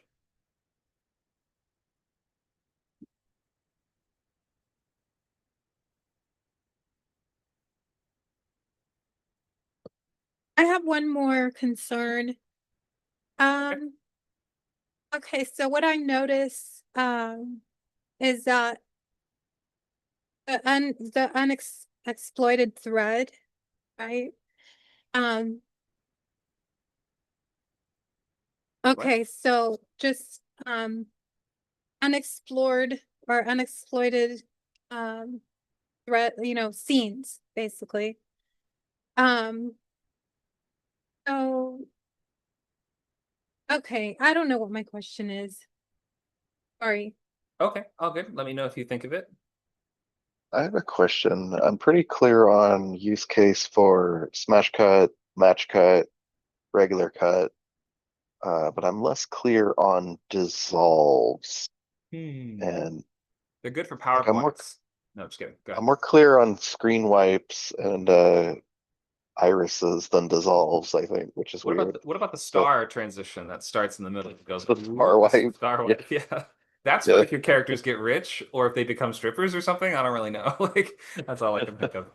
Or if your director has no money and they're filming this on a VCR or yeah. editing it in camera. Or maybe the character's dreaming about their future and they're like, wow, one day I'm going to be huge star wipe. And we sort of see like them in front of a green screen with 2 big bags of money.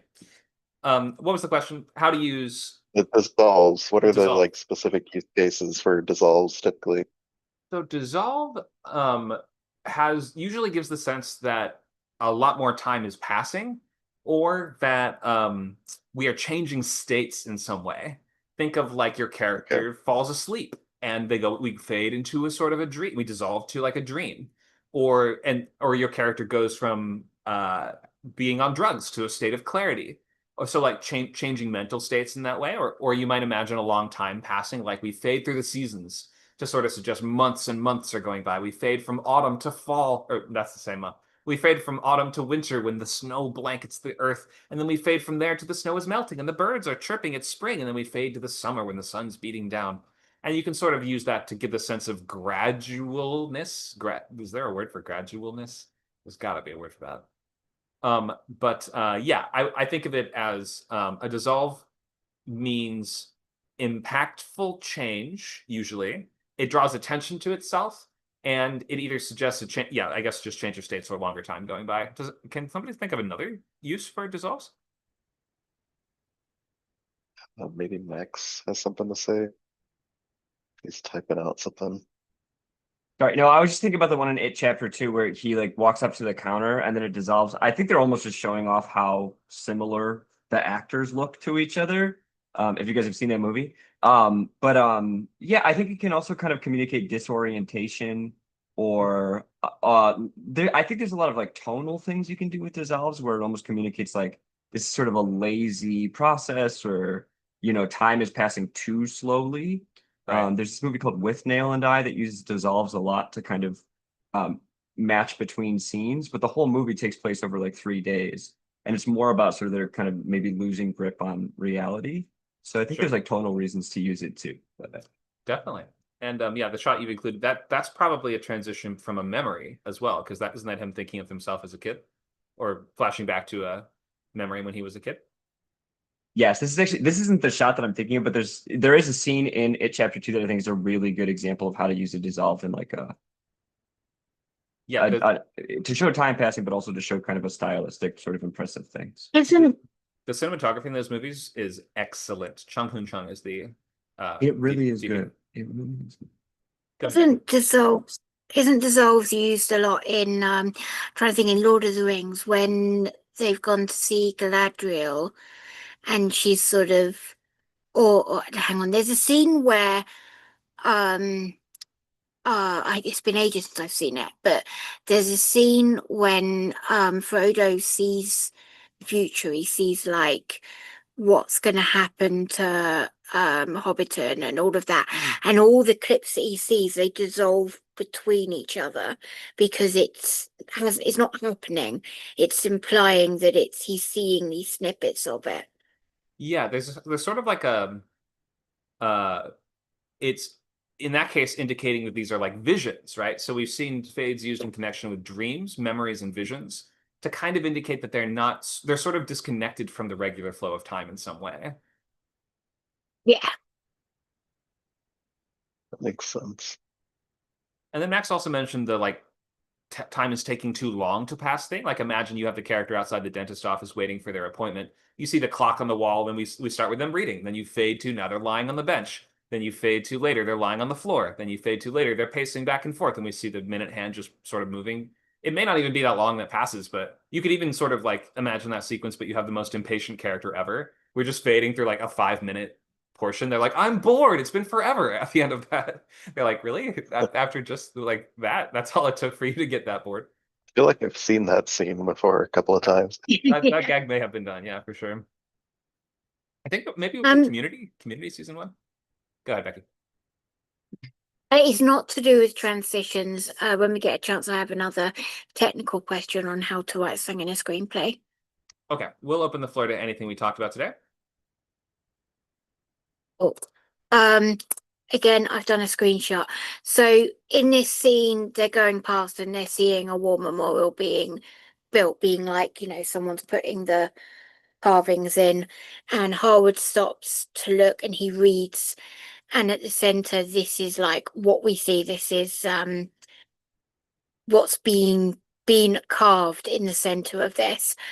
I don't know whether I've done it right, that I've sort of just done it in the dialogue, not dialogue, in the action, or whether it needs something specific. But this is literally like the carved stone. Okay, so just this first top page here, or the whole thing on the bottom too? It's to show that this is in the scene. So it's those 3 lines: Henry, Godwin, Montague, Lieutenant Coldstream Guards killed in action June 1918. That's the bit that's like written in stone. So we've got him going past, seeing this stone, hundreds of names on them. That's the name that he sees, his eyes stop. And so that's what I imagine I'm trying to show. He stops, he looks at it, and then it would be like a cut or something, or a camera fade or what turn or whatever, but it would be focused on this particular one name in the center. Okay, so I personally would delineate between, so when is the shot on his face versus is it in his POV reading the names, right? Or like a close on the, it may not be exactly his POV, but like close on the names, indicating that he's reading them. So I think that it would be something like he slows, he reads. I would probably break there, and that would indicate here's the next shot. Rows of names, easily 100 of them, former staff and people, students he knew and taught, dead. Then, just like you have it here, back to the line on him. His eyes stop. Probably give us his reaction at that point too. Does he show any emotion here, or is he stoic and unreadable, or like what do we get when we see him? Does that make sense? Yeah, but a small of grief shows through. Yeah, he's like stoic, but there's this tiny, like teeny tiny crack of grief. Gotcha. Okay, and then The just like white you have it here, I think if you go his eyes stop at the center is colon. Next line down, the inscription, then I get that you have gone into the reverse on him. So the only real thing I would change here is I would space down after where it says reads. So Rose. And with regards to the description, the actual inscription, is it okay that it's literally written like, first of all, is it okay that I did the name in bold? Yeah. And secondly, those other two lines are part of the inscription. Like, is that clear that it's this? Do I have to do anything specific for like No, showing that this is what's written on the screen? no, On no, the stone. no, you're fine. No, you've already said what it is. You've done it just fine. Okay, awesome. Yeah. Thank No you. issues. Thanks for asking. See, it's those kind of technical things I want to get right, you know? Yeah. Totally get it. Hope that helps. Yeah. Okay. Open lab question discussion. Anyone else? Questions about writing pages, prose, screenplay format on the page like we talked about today? I'm gonna go now because it's like 20 to 10, but thank you so much, Connor. All good. See you next time. Bye.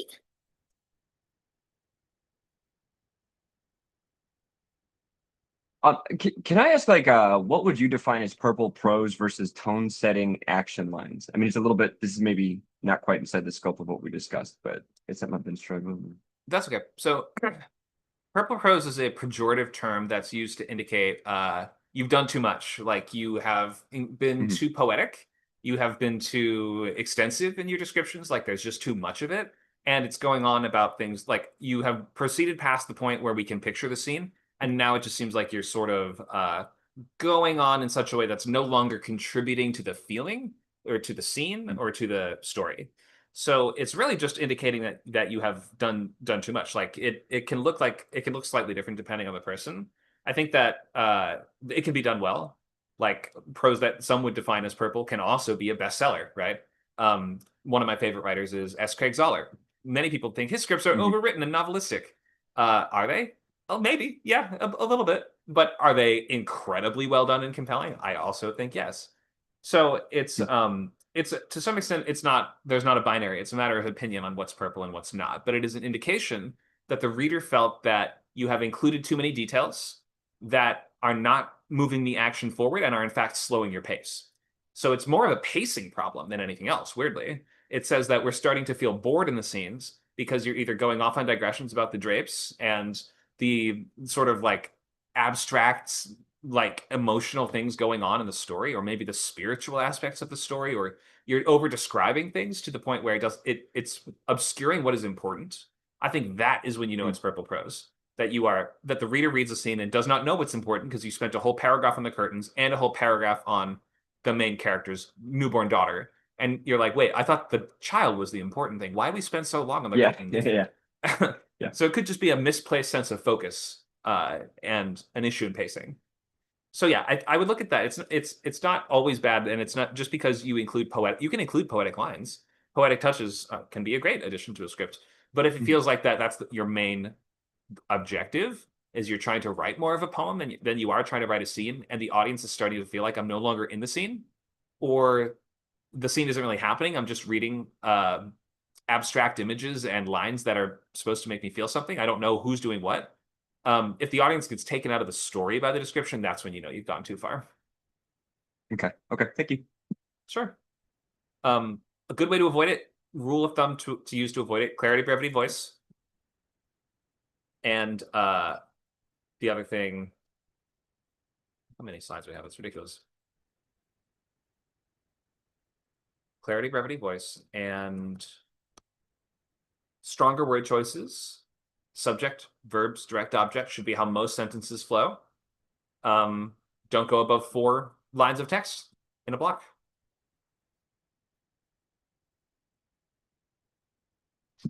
Try some combination of those things. I have one more, Connor. Go ahead. Going back to the match cut, because I became quite obsessed over one image. When my character spreads dirt out over his wife's grave, over the white sheet, I really wanted the reader to remember the previous image of the sky with the cirrostratus cloud cover. So I said something like, you know, when he spreads the dirt on the sheet on the grave of his wife, deceased, a reflection of the sky in the ground. Okay, so I can see where somebody would be confused about that. Like, what is she talking about? The sky and the ground, right? So would that be a good place perhaps to put a match cut, the grave with the dirt spread in the image of the sky of the cirrostratus cloud cover to make sure that that part is given more importance than what I could convey by saying the way I said it. Well, in the flow of the movie, would you actually cut to the sky and then cut back? Is that, I guess, is that what you're trying to figure out? Or you're saying you're not sure how to approach it? Go ahead. And that is kind of like how I'm picturing it right now. He throws the dirt over the white sheet, which is his dead wife. And then in a match cut situation, then we see the sky and we clearly see the reflection of the sky in the ground. Right, but you mean the abstract poetic reflection. You don't mean the literal reflection, because a reflection is like what you would see in a reflective surface like water or a mirror, right? Right. And when you say poetic, yeah, I think it's more like it would be conveyed, I think, by creating a pattern of the dirt that mirrors the cirrostratus cloud formation. And then that would give that sense of Okay, the so one. so you wouldn't cut to the sky. You would just want the tarp to resemble that earlier shot. You can just, that's the easiest way to write it then. The dirt on the sheet resembles blank. Just say that. It's too Okay. poetic to say it's a reflection of the sky. Okay, and I think I did say from earlier. That's fine. Okay, cool, thanks. You can refer to earlier things that have happened in the script. It can be really useful to do, especially if it's like been a while since we learned something or since we met someone, or like you know, look, hey, it's the cop from the intro or something like that. You can totally refer back to events earlier in the story. Okay, thanks, Connor. Sure. Hope that helps. Easier just to be very clear and straightforward in that case. All right, more questions?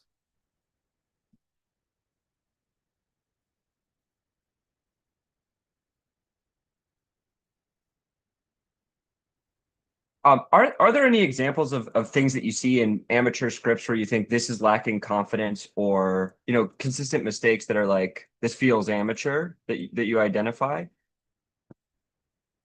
Yeah, constantly, all the time. I mean, today was, I guess, focusing on a very specific type of mistakes that I see, which are directing, cinematography, and like blocking kind of issues. So that's, I guess, we covered a lot of the basics there of like shots just not making sense, like being unable to sort of put together the visual language of that story, and you know, we were reading shots that couldn't even work because they include something in the foreground and something that would be far away. So just that, just like the sense of the clear sense of how the shots fit together. That's a big one. Other mistakes that we see on the page that might indicate lack of confidence specifically.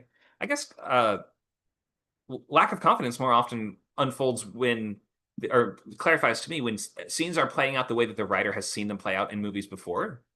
I guess like you're sort of leaning on what you've read or seen in the past, and your characters are sort of speaking in cliches, or you are like the scenes are playing out in a way that I can predict everything that will happen just because even if it once was surprising, I've seen too many other versions of that. So that's another big one. Just like look at the specific execution of your scenes and make sure that there are surprises in them. Like make sure they aren't unfolding just the exact way that we think that they will. It could be that everything in the story is working, except the fact that everything's happening that I think it will. And that's a big problem. Yeah. Mhm. Yeah. Even just the average, like I've seen some scripts where a writer will be like, well, they have to the characters are two detectives and they need to meet up at some point and exchange the basics of the case so that both of them know what the details are, what clues they found. So they would do a scene where they pulled up to a parking lot and then the characters talk and they say everything, all the clues they found so far, and then they're like, okay, thank you, cool. Now we go to the next scene, to the next part. Did we even have to watch that?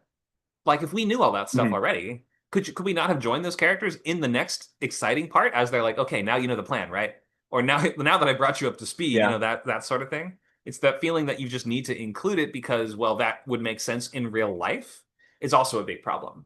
Like a lot of stuff that is realistic to the process or to how something would really go in real life doesn't work that well in a movie. Or like there's a lot of stuff that you would excise from real life because it's just boring or is non-propulsive or is not emotionally interesting. So I would say including too much, like trying to include every beat, every moment of an interaction process or sequence, just because that's what would happen without the sense of the audience's attention and focus being directed very carefully. Yeah, absolutely. So there's a couple things, and it looks like Dragon has shared it in the chat. Biggest two I see are over explanation, wordy, or bad blocking. Because some things in their brain, they assume it's there but didn't write it in. Yeah, absolutely.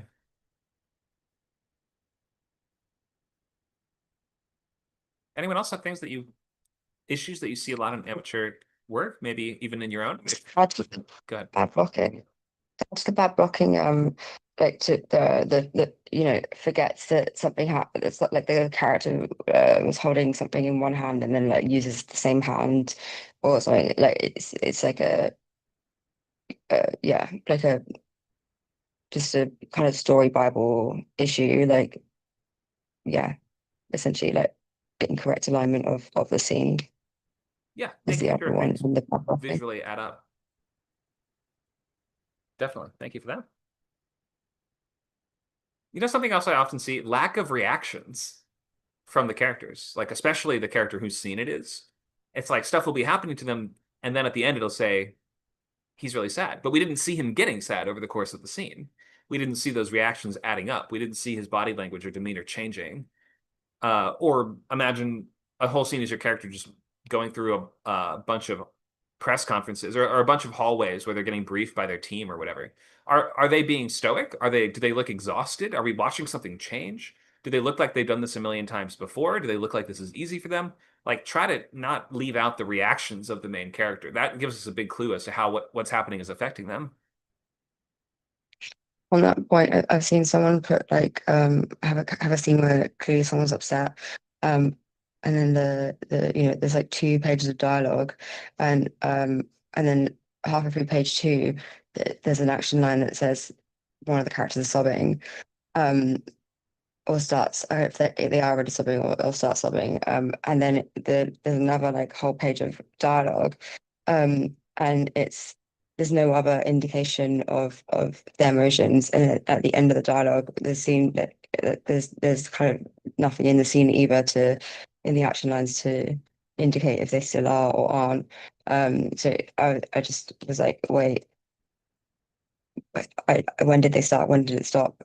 And is it still ongoing? You know, Yeah, track the character's emotional states carefully. If something changes, we should usually see that change happen. But can this be like, I'm sorry, Luke, just really quick.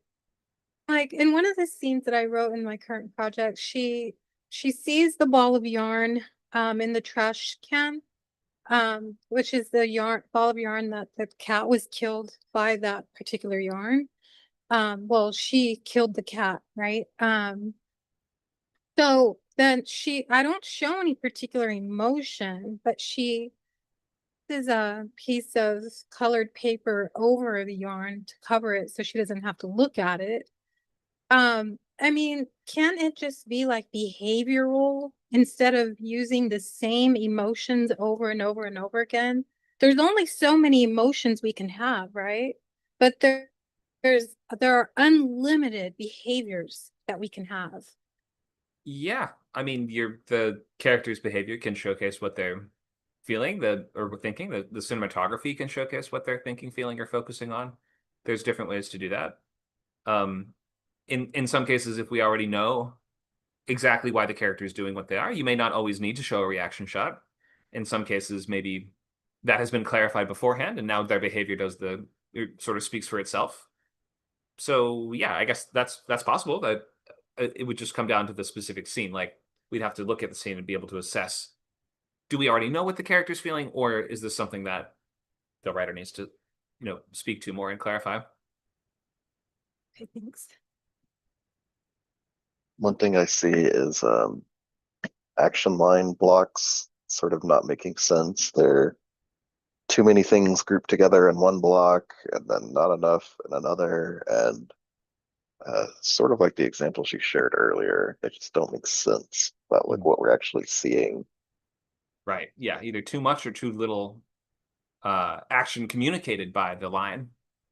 If one line of text is just like Abraham Lincoln wins the war, it's like, what were those shots? Like, how many shots is that? Is that 100 shots? Is that 3 shots? Another thing to pair with your lack of reactions is just long ticker tapes of dialogue where they're talking about the story rather than like letting the story play out, or they're just stating the obvious. I call it 1930s radio drama dialogue. Right. It's like, golly gee, it sure is raining hard outside. I better wear my raincoat. Like we can see, we have eyes. We don't need that explanation. Or the characters talking to themselves too much. Like that's kind of like the Alice in Wonderland Disney version where she's like, I've come to a crossroads. Whatever will I do? I guess I'll go left. Like the sort of voicing every Yeah, thought you have. exactly. It kind of makes sense why after a while they just started adding animal companions to every Disney movie, so they didn't have to do that anymore. Now it's like Rapunzel has a chameleon. Okay, sure, you can talk to the chameleon to vocalize your thoughts. Why did she have a chameleon? Is that even native to the biome that she lived in? Because a market research group determined that chameleon toys would sell marginally better than whatever other options were on the table. I was wondering if maybe what's an animal with long hair, and all I could think of was like the big shaggy dog. I forget what that breed is even called, but that'd be kind of funny if she had a big shaggy dog. Okay, we have 5 minutes. Any last questions or thoughts on Rapunzel's pets?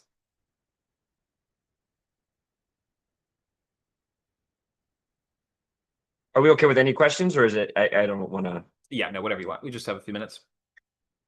I guess, I really like symbolism, and I think I get a little annoying emphasizing some of it. When you use symbols, when you use motifs, how do you emphasize those without it becoming overbearing or becoming like the point of the script? Just, what you use. It's a good question. I try to approach symbolic imagery as just I'm never looking at it as I'm trying to write this to be a symbol.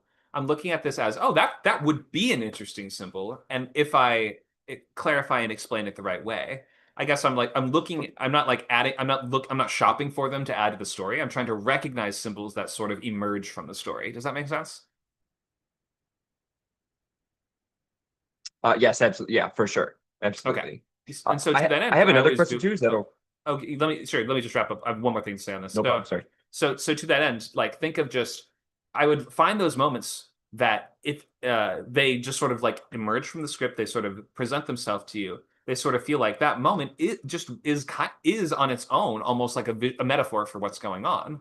And then by simply writing that accurately and evocatively, that just announces itself as an important symbol for the movie. Okay. Cool. Go ahead. And then I had a question just about character interactions and the way you said you're tracking characters' emotions throughout a scene.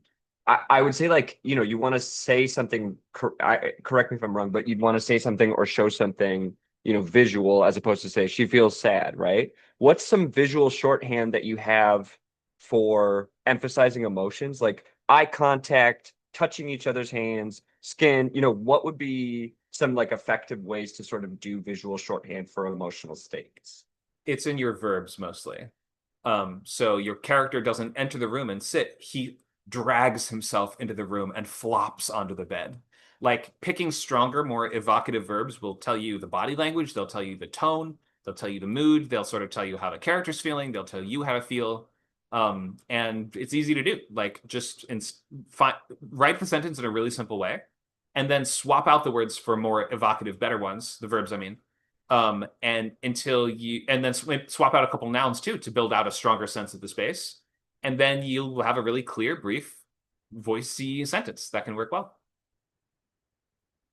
Yeah, you can also use similes or comparisons. She Sure. stares at him like she's trying to burn a hole through his head with her laser vision or something. That's very clear kind of action, and we get how she's feeling. The feeling's important too. Sometimes you can just say the feeling. Right. Uh, If it's something we could see and that the actor would be able to play, then sometimes, yeah, you can just say the feeling. I had something on symbolism too. Avoid Chekhov's gun. You don't want the symbol to be so emphasized that we think it's important to the plot, if that makes sense. And Oh, you mean like sometimes it's avoid like okay. a false Chekhov's gun? Go ahead. Exactly. Sometimes it's okay to just say that it's a symbol, like the gilded sign hangs above the border, like the greed of the CEOs around the table. That's a terribly worded thing, but I think you get what I'm trying to Yeah, say. I Like see what you mean. you're lampshading the symbol, that it is a symbol. It's not a plot point. Sure. I think I heard Max. Go ahead. No, I'm sorry. I was just responding to Luke, just saying I Oh, understand. right. Gotcha. Okay, cool. Thank you for that. Yeah, simile, metaphor, totally both allowed. Don't go crazy with it. Not every single line needs to be it's like almost all these tools that we're drawing from. Almost everything. It's like mix these things up. Use these in various combinations. Don't over rely on any one tool, or else it starts to become quote directing on the page or quote purple prose. Those things aren't bad if you have a light touch with them. Hope that makes sense. We are at the end of our time, so thank you all for coming and paying attention and participating in the activities today. We have another class, I should say, for novels, which is after this at 3 p.m. Pacific time. Hopefully you're all making good progress on your scripts. And we have coming up week 6, second act, week 7, escalation, week 8, third act. You'll complete that first draft by April 4th. Okay, thank you so much. Thanks, guys. We'll see you soon at your Thanks. next script camp class or event. Have a great weekend. Thanks, Conor. Yeah, thank you. Did you check out the Young Sherlock opening, perchance?